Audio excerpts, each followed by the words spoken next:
గౌరెల్లి సంబంధించి గౌరెల్లి ప్రాజెక్టు విషయంలో నిర్వాసితులపై police action ఏ విధంగా జరిగిందో మనం చూసినాం. దాన్ని భారతీయ జనతా పార్టీ తీవ్రంగా ఖండించింది. నిన్న నిర్వాసితులకు అండగా కూడా భారతీయ జనతా పార్టీ అక్కడ ఆందోళన కార్యక్రమం నిర్వహించడం జరిగింది. ఒక సమస్య వచ్చినప్పుడు, పేద ప్రజలు ఇబ్బంది పడుతున్నప్పుడు వాళ్ళని పిలిచి, వాళ్ళని సంధాయించి, వాళ్ళని ఒప్పించి, వాళ్ళని మెప్పించి వాళ్ళకి న్యాయం చేయాల్సినటువంటి ప్రభుత్వం దానికి భిన్నంగా ఇక కసితోని పేద ప్రజలను ఏ విధంగా ఇబ్బంది పడుతుందో గౌరెల్లి ప్రాజెక్టు రిజర్వాయర్ యొక్క నిర్వాసితుల యొక్క బాధలు తెలుస్తూ ఉన్నది. చాలా రోజుల నుంచి అక్కడ ప్రజలందరూ కూడా మేము సహకరిస్తాం, మేము ప్రాజెక్టుకు వ్యతిరేకం కాదు, మేము సహకరిస్తాం, కానీ మాకు న్యాయం చేయండి, చట్ట ప్రకారం న్యాయం చేయండి అని చెప్పి చాలా సందర్భాల్లో కూడా అక్కడ నిర్వాసితులందరూ కూడా చెప్పడం జరిగింది, కోరడం జరిగింది. కోర్టు వేరు న్యాయం కోసం ఫైట్ చేస్తూ ఉన్నారు. నేను చాలా సందర్భాల్లో అధికారులతో మాట్లాడినా, చెప్పిన వెంటనే ప్రజలు చెప్పిన వెంటనే, నిర్వాసులు చెప్పిన వెంటనే, నాయకులు చెప్పిన వెంటనే ఆపడము, మళ్ళీ తిరిగి ఒక జైలుకిచ్చే ప్రయత్నం చేయడం, ఇది చాలా రోజులు నడుస్తూ ఉన్నది. గతంలో కూడా ఇదే విధంగా వాళ్ళ మీద దాడులు చేశారు పోలీసు అధికారులు. ఏకధాటిగా రాత్రికి రాత్రే ఇళ్లను ఖాళీ చేయించడం, వాళ్ళ సామాన్ తీసుకొచ్చి రోడ్డు మీద చేయడం, నీడ లేకుండా చేసినటువంటి సంఘటనలు గతంలో జరిగినాయి. సరే, ఒకసారి సంఘటన జరిగినప్పుడు వాళ్ళ బాధలు తెలుసుకొని వాళ్ళకు అనుగుణమైనటువంటి నిర్ణయాలు తీసుకొని వాళ్ళని ఆదుకోవాల్సిన ప్రభుత్వము మళ్ళా అప్పటి నుంచి ఇప్పటి వరకు కాలయాపన చేస్తుంది. మళ్ళా కనీసం వాళ్ళ నుంచి పట్టించుకునే ప్రయత్నం చేయలే. మళ్ళీ ఏకధాటిగా మన ట్రయల్ రన్ పేరుతోని మళ్ళా ప్రాజెక్టు నిర్మాణాలు ప్రారంభిస్తున్నామని చెప్పి చెప్పడం, వాళ్ళ బాధలు చెప్పుకునే ప్రయత్నం చేయడం, కనీసం వాళ్ళ బాధలు వినకుండా అర్ధరాత్రి పోలీస్ యాక్షన్ నిజాం కాలంలో చూస్తున్నాను. నేను టీవీలు చూస్తున్నప్పుడు కొన్ని పాత వీడియోలు చూస్తున్నాను. ఈ తెలంగాణ రాష్ట్రంలో టీఆర్ఎస్ పార్టీ ప్రభుత్వం ఏర్పడిన తర్వాత పోలీస్ యాక్షన్ అనేది మామూలు అయిపోయింది. అది అర్ధరాత్రి వందలాది మంది పోలీసులు గ్రామాల ఎగబడి చిన్న పెద్ద తేడా లేకుండా, ముసలున్న కనీసం జాలి లేకుండా, మహిళలన్న గౌరవం లేకుండా ఇళ్ళకెళ్ళి ఈడ్చుకొచ్చి లాఠీ చార్జ్ చేయడం, విచక్షణాయుతంగా కొట్టడం, కాళ్ళు చేతులు విరగొట్టడం, తలలు పగలగొట్టడం, ఇది మొన్న జరిగింది. మళ్ళా కనీసం మేము చచ్చిపోయే పరిశ్రమ ట్రీట్మెంట్ చేయించడం కూడా చెప్తే కూడా ట్రీట్మెంట్ చేయించలే పరిస్థితి. విచక్షణాయుతంగా కొట్టడం వాళ్ళందరూ కూడా. దానికి అన్ని పార్టీలు సహకరించినాయి, అన్ని పార్టీలు ఖండించినాయి. రాష్ట్ర ముఖ్యమంత్రి స్పందించమని కోరినాం, వాళ్ళ బాధలు వినమని కోరినాం. వాళ్ళ ఫామ్ హౌస్ లో ఎక్కడ జాగ్రత్తలేరు, ప్రగతి భవన్ గుండె జాగ్రత్తకు రూమ్ ఆడుతలేరు. మా తాత ముత్తాతల ఆస్తి మా సెంటిమెంట్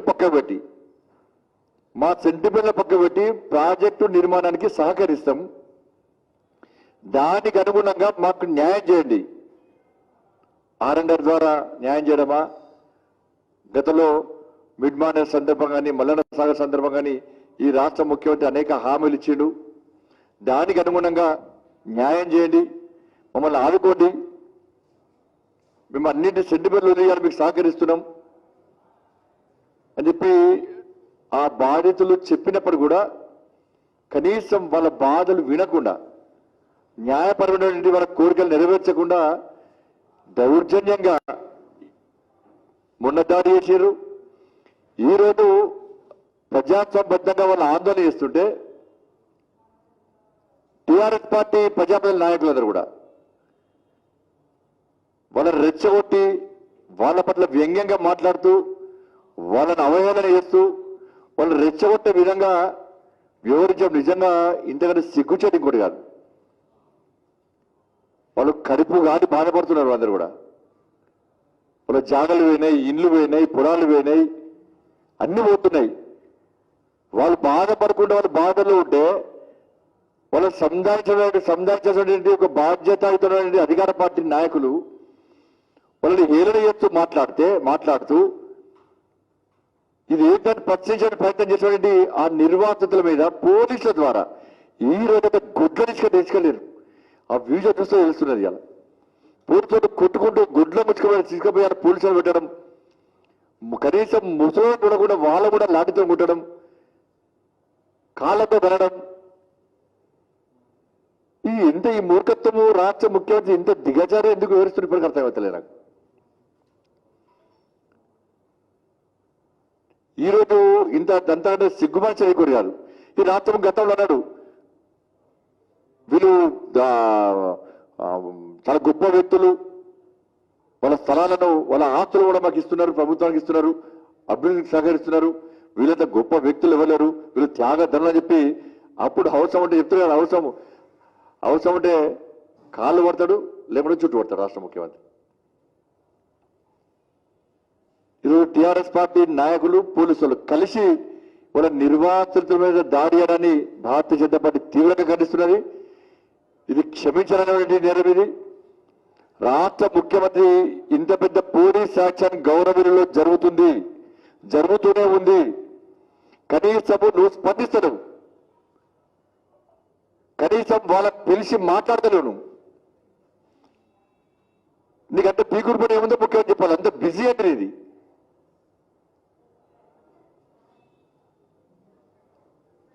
కనీసం టీఆర్ఎస్ పార్టీ మంత్రులు కానీ ఎమ్మెల్యేలు కూడా కనీసం స్పందిస్తున్నారు. అరే పేదోడు పోతున్నారు, పేదోడు వసూలు ఓటుకుంటున్నారు, పేదోడు ఆత్మ తీసుకుంటున్నారు, వారు సాగడానికి సిద్ధంగా ఉన్నారు. వాళ్ళ యొక్క న్యాయమైన డిమాండ్లను పరిష్కరించడానికి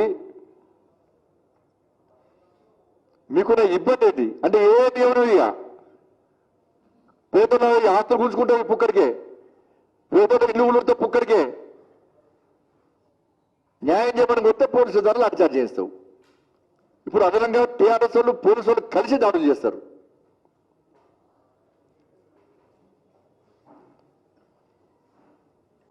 నీ ఫామ్ హౌస్ ప్రాజెక్ట్ కట్టి తెలంగాణ రాష్ట్రం కోసం 300 ఎకరాలు సంపాదించిన నువ్వు ఇచ్చినావు కదా.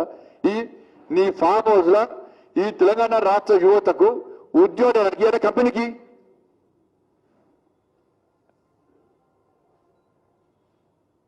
నీ ఫామ్ హౌస్ మొత్తం ఫ్రీ కరెంటే, నీ ఫామ్ హౌస్ కాళ్ళ చూసి నీళ్ళు ఎత్తుకుంటావు. నువ్వు నీ కుటుంబంతో మంచిగా ఉండాలి. బయట మాత్రం కష్టపడి సంపాదించుకున్నా అంటే నువ్వు ఇలా నువ్వే కష్టపడి సంపాదించుకున్నావు. నీ ఫామ్ హౌస్ వెళ్ళి అందులో జాగా పొడిచుకో ఎవరికి నువ్వు. ఇలా పేదల ఇల్లు కావాలి, పేదల స్థలాలు కావాలి, పచ్చిస్తే పేదల లాఠీచార్జ్ జరగాలి. ఇంత మూర్ఖత్వము కనీసం మానవత్వం లేకుండా పేద ప్రజల మీద లాఠీచార్జ్ చేయించడం ముఖ్యమంత్రికి మనసు ఎట్లా వచ్చింది ఇప్పుడు అర్థమవుతలేదు నాకు. ఇంత కర్కశంగా ఇంత మూర్ఖంగా ఒక మృగం లెక్క రాష్ట్ర ముఖ్యమంత్రి వివరిస్తుంటే ఇక స్టార్ట్ అయిన డౌన్ పర్ మూడింది ఎందుకు చెప్తున్నా మూడింది కాబట్టి ఏం చేస్తా కూడా ఉల్టా అవుతుంది. అది ఆర్బీఐ దీపానికి వెళ్తున్నట్టు పోయేటువంటి రాష్ట్ర ముఖ్యమంత్రికి ఇక పాపాన్ని ఇంకా మూట కట్టుకుంటున్నాడు. పేదోళ్ళ పాపం వట్టి రాష్ట్ర ముఖ్యమంత్రి గుర్తుంచుకో. పేదోళ్ళు ఇబ్బంది పెడుతున్నావు, పేదోళ్ళను రాష్ట్ర అంబాన పెడుతున్నావు, వాళ్ళ అనేక ఇబ్బందులు పెడుతున్నావు. వాళ్ళ పాపం వట్టిగా పోదు. ఇప్పటికైనా స్పందించు. ఎవరైతే ఈరోజు లాఠీచార్జ్ చేసినో పోలీసు అధికారులు చర్యలు తీసుకో. ఎవరైతే దాడి చేసినో టీఆర్ఎస్ పార్టీ గుండాల మీద చర్యలు తీసుకో. వాళ్ళ న్యాయమైన డిమాండ్లను పరిష్కరించు, వాళ్ళ పిలువు, వాళ్ళతో చర్చించు, వాళ్ళని సంధాయించు, వాళ్ళకి న్యాయం చేయి. వాళ్ళ గుర్తమ్మ కోరుకొని ఓడతలేరు. వెంటనే ముఖ్యమంత్రి స్పందించాల్సిందిగా భారతీయ జనతా పార్టీ డిమాండ్ చేస్తున్నారు. అందుకే ఆ ప్రజలకు భరోసా కల్పించడానికి నేను ఇప్పుడే గౌరవెల్లి వెళ్ళాలని చెప్పి అనుకుంటున్నాము. చిన్న సమావేశం తర్వాత తప్పకుండా గౌరవెల్లి వెళ్ళి ఆ బాధితులను పరామర్శించే ప్రయత్నం చేస్తాను. తప్పకుండా ఈ విషయంలో కూడా ఎవరైతే దాడులు చేశారో దాని మీద కోర్టును ఆశ్రయిస్తాం, న్యాయపరంగా కొట్టాడతాం. హాయ్ ఫ్రెండ్స్, మా టుడే టుమారో యూట్యూబ్ ఛానల్ చూస్తున్నందుకు చాలా థ్యాంక్స్. మరిన్ని లేటెస్ట్ వీడియోస్ కోసం వెంటనే సబ్స్క్రైబ్ చేయండి. అలాగే ఈ బెల్ ని కూడా రింగ్ చేసేయండి. మా నోటిఫికేషన్స్ అన్ని మీ మొబైల్లో వస్తాయి. అలాగే మా వీడియోస్ మీకు నచ్చితే లైక్ చేయండి, షేర్ చేయండి, నచ్చకపోతే కామెంట్ చేయండి.